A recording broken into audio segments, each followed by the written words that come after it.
warahmatullahi wabarakatuh. Kembali lagi bersama kami di podcast Min 1 Kota Banda Aceh. Nama saya Niswah. Nama saya Kaisa.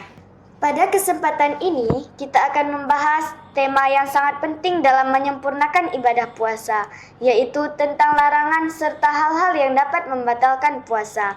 Puasa bukan sekedar menahan lapar dan dahaga, tetapi juga menjaga diri dari segala perbuatan yang dapat merusak nilai dan pahalanya.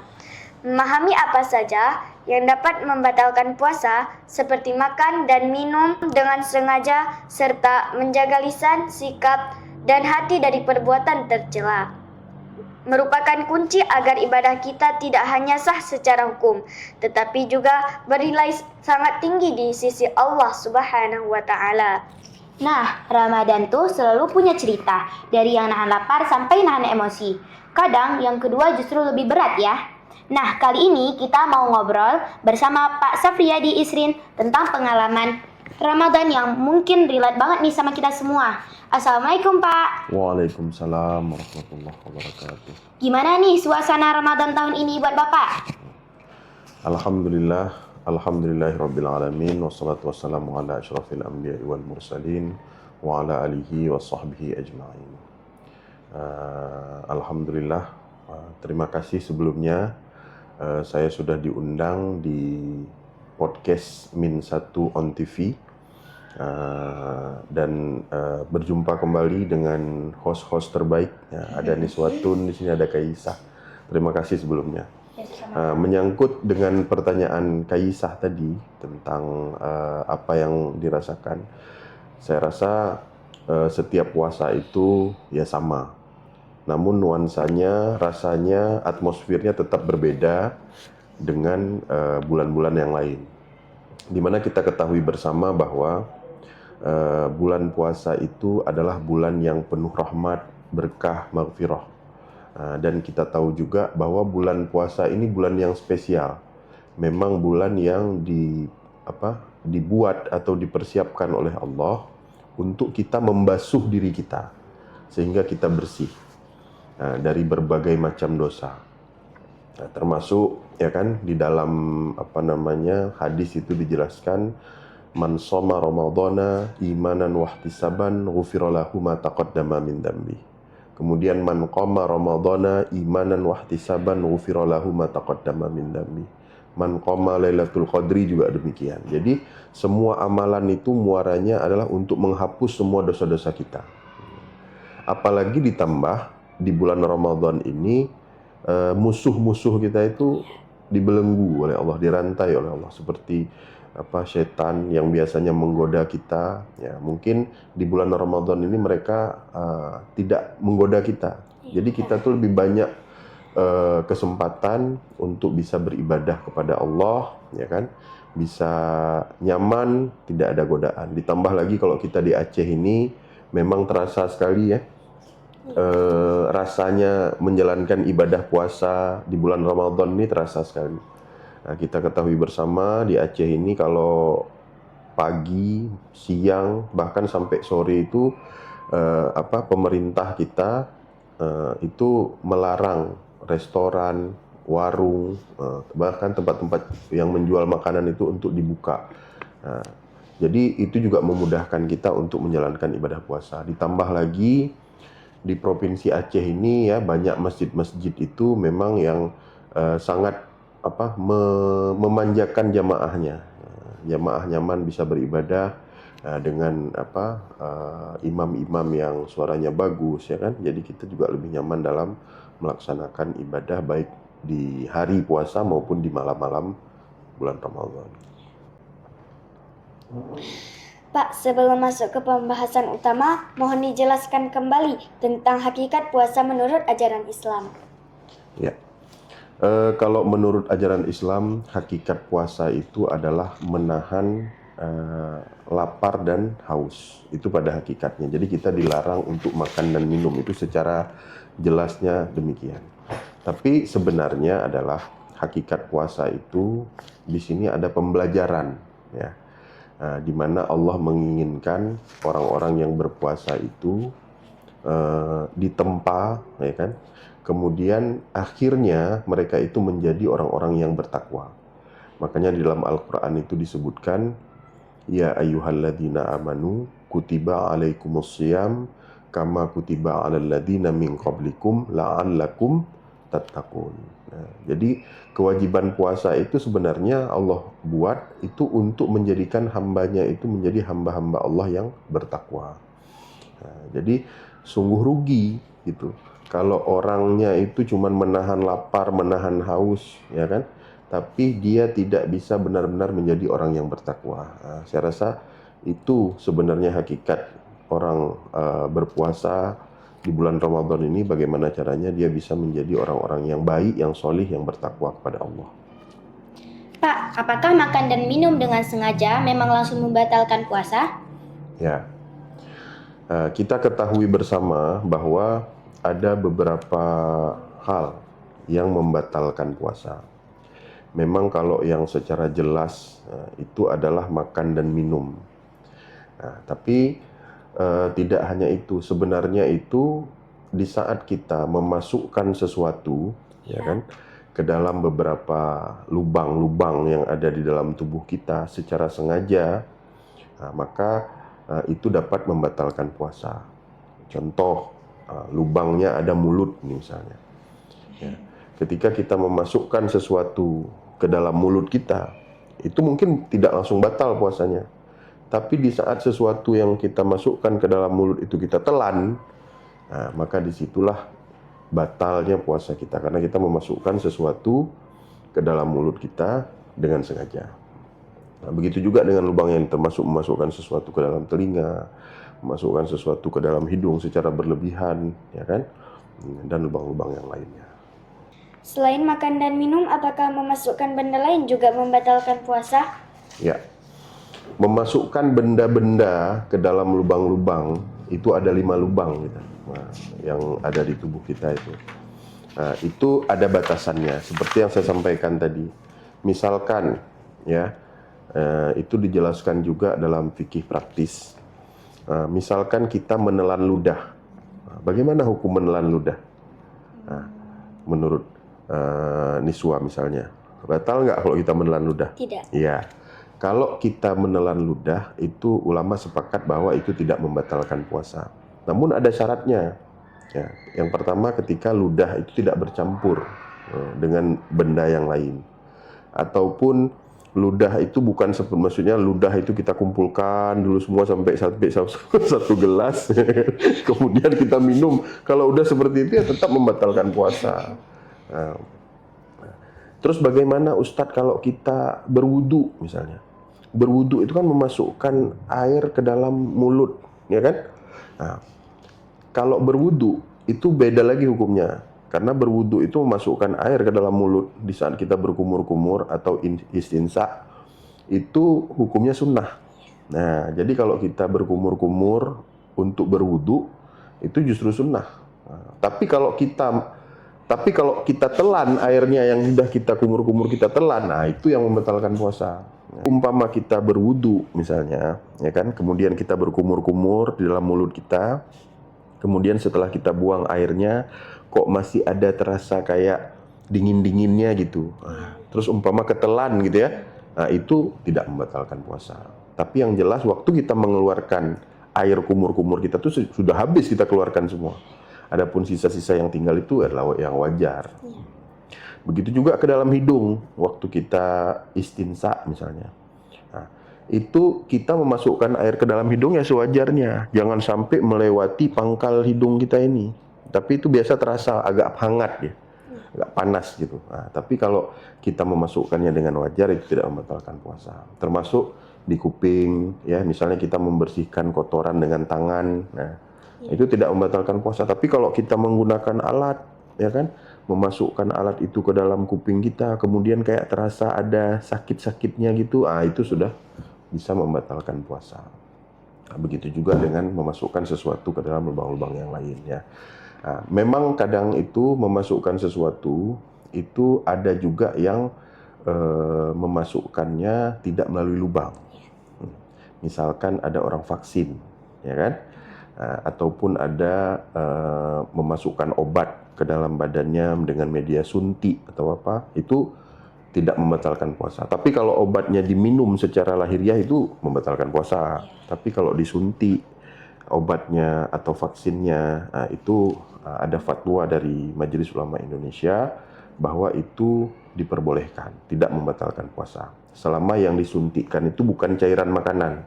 Tapi kalau kita infus, ya itu membatalkan puasa. Karena infus itu kan dia cairan makanan.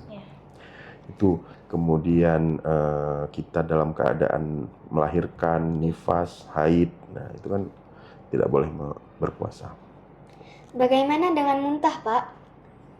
Ya, bagus sekali ini pertanyaannya, muntah. Ya. Jadi muntah itu yang membatalkan puasa adalah muntah yang kita keluarkan dengan sengaja. Tapi kalau misalkan memang kondisi kita sakit atau kita tuh demam misalnya ya, terus tiba-tiba kita datang ke sekolah dalam keadaan pusing, tiba-tiba kita muntah, itu tidak apa-apa, tidak membatalkan puasa karena itu sesuatu yang terjadi di luar keinginan kita, tidak kita sengaja.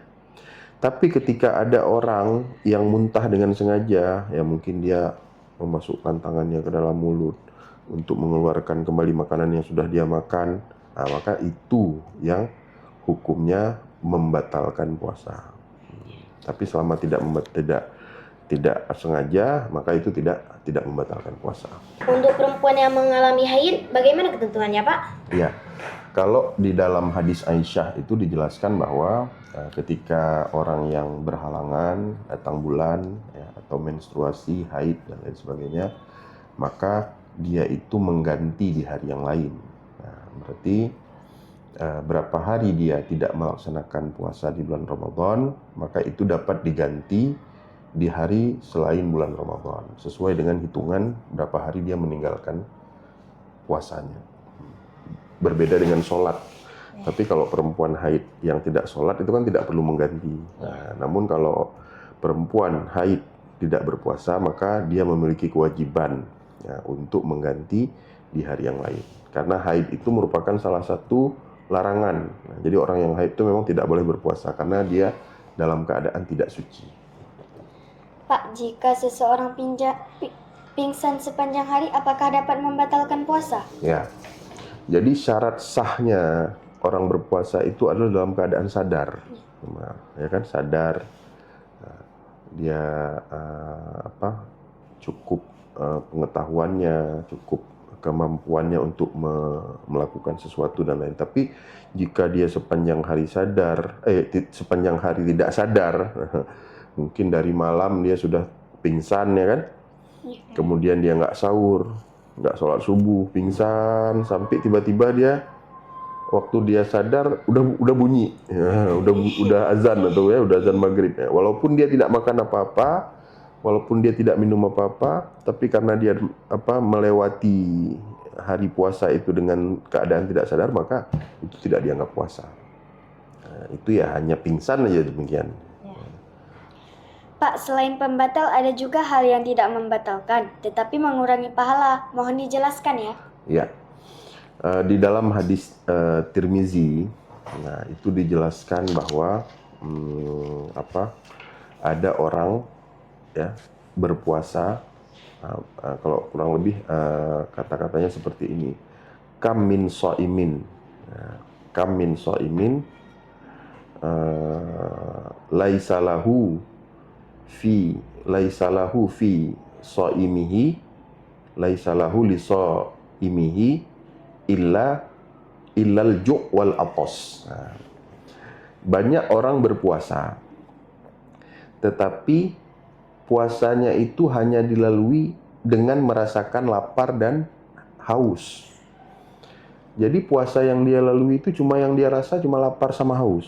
Nah, dia tidak merasakan hal yang lain. Jadi pahalanya dia nggak dapat. Nah, karena apa? Yang dia dapat itu cuman lapar dan haus. Kenapa itu terjadi? Nah, ternyata di dalam hadis-hadis lain juga banyak dijelaskan. Nah, jadi ada beberapa hal memang yang mengurangi pahala puasa. Termasuk salah satunya yang mengurangi pahala puasa itu adalah berkata bohong.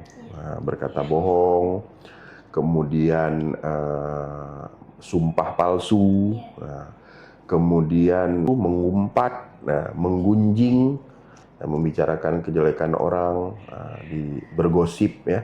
Ya, begibah. Ya, walaupun yang dikatakan itu sesuatu yang benar, tetapi karena kita sudah membicarakan kejelekan orang lain di belakangnya, maka itu akan mengurangi pahala puasa. Termasuk berkata kasar, mengumpat, mencaci maki itu adalah hal-hal yang mengurangi pahala puasa kita. Maka jangan sampai itu kita lakukan. Harusnya di dalam bulan Ramadan ini ya, lidah kita atau lisan kita ini kita basahi dengan hal-hal yang bermanfaat, yang mendatangkan pahala. Apalagi kita ketahui bahwa misalkan kita membaca Al-Quran di bulan biasa, mungkin itu kita cuma dapat pahala 10, ya kan? Seperti hadisnya itu man qara'a harfan min kitabillah falahu asyru amsalihah. La aqulu alif lam mim harfun walakin alifun harfun, lamun harfun, wa mimun harfun. Jadi kalau di bulan biasa kita baca alif lam mim, itu kita cuma dapat pahala 30. Tapi kalau di bulan puasa itu dilipat gandakan banyak. Jadi kita gampang sekali nyari pahala di bulan puasa nih. Nah, begitu juga dengan zikir, ya kan? Nah, itu harusnya kita basahi mulut kita itu dengan hal-hal yang bermanfaat, yang baik, yang berpahala. Nah, kalau memang nggak bisa berkata baik, ya sebaiknya kita diam. Pak, bagaimana agar puasa tidak hanya sah, tetapi juga bernilai tinggi? Ya, seperti yang Bapak sampaikan tadi, agar puasa kita bernilai tinggi, maka puasa kita ini harus kita buat benar-benar dalam rangka beribadah kepada Allah. Jadi harus banyak kegiatan amal solih, ya, kegiatan-kegiatan yang baik, yang bermanfaat, yang berpahala, yang harus kita laksanakan di bulan Ramadan ini. Nah, jadi contoh misalkan anak-anak ya, siswa-siswi Min 1 Kota Banda Aceh itu harusnya dia menghabiskan waktu di rumah, di sekolah itu dengan hal-hal yang baik. Jangan kok puasa dihabiskan hanya untuk melihat HP, melihat gadget, ya kan? Sehingga waktunya habis, bahkan gara-gara melihat gadget dia bisa terlambat sholat. Ayo Kaisah, sholat duhur, bentar mak, ini lagi enak kali main gamenya, misalnya. Nah, secara tidak langsung sebenarnya itu bukan hal yang bagus dilaksanakan di bulan Ramadan. Boleh kita buka HP, cuman kalau bisa kita belajar ya, apa ilmu-ilmu yang bisa kita dapat dari HP. Kita menonton tayangan-tayangan yang bermanfaat. Kemudian kita membaca Al-Quran seperti yang Bapak sampaikan tadi. Kita berzikir kepada Allah. Ataupun kita membantu orang tua kita beramal solih. Karena membantu orang tua itu juga salah satu amal solih ya, yang bisa kita lakukan dan berpahala. Nah, kalau misalkan pulang sekolah ya, orang tuanya bekerja, dibantu boleh. Ataupun kita membantu meringankan pekerjaan rumah tangga. Ya kan, kita tahu orang tua kita waktu habis sahur itu mungkin banyak numpuk piring-piring ya. Nah, itu bisa kita bersihkan. Jangan nunggu mamanya, jangan nunggu ayahnya gitu. Jangan nunggu uminya. Ya, jadi itu bisa kita, ataupun menyapu halaman, menyapu rumah, mengepel dan lain sebagainya. Semua pekerjaan positif kita lakukan. Nah, insya Allah kalau banyak pekerjaan positif yang kita lakukan, nah, itu juga akan memperbaiki puasa kita sehingga tidak banyak kesalahan atau kekurangan dalam hari-hari yang kita laksanakan di bulan Ramadan. Alhamdulillah hari ini kami mendapatkan banyak pelajaran. Kami menjadi lebih paham bahwa menjaga puasa bukan hanya menahan lapar dan dahaga saja. Semoga kita setelah memahami hal-hal yang dapat membatalkan puasa dan mengurangi pahala, kita semua lebih berhati-hati dalam beribadah. Ya, semoga Allah menerima semua pahala puasa kita, semua amalan-amalan yang kita laksanakan di bulan Ramadan, ya kan? Termasuk puasa, sholat tarawih, ya kan? Nanti kita juga harus membayar zakat fitrah. Mudah-mudahan kita bisa mendapatkan juga malam Lailatul Qadar. Nah, seperti yang Allah sampaikan dalam Al-Quran itu, Lailatul Qadri khairum min alfi syahrin. Nah, mudah-mudahan Allah meridhai kita dan menjadikannya hamba-hamba yang bertakwa. Mungkin insya Allah demikian yang dapat Bapak sampaikan. Sekian dari kami. Wassalamualaikum warahmatullahi wabarakatuh. Waalaikumsalam warahmatullahi wabarakatuh.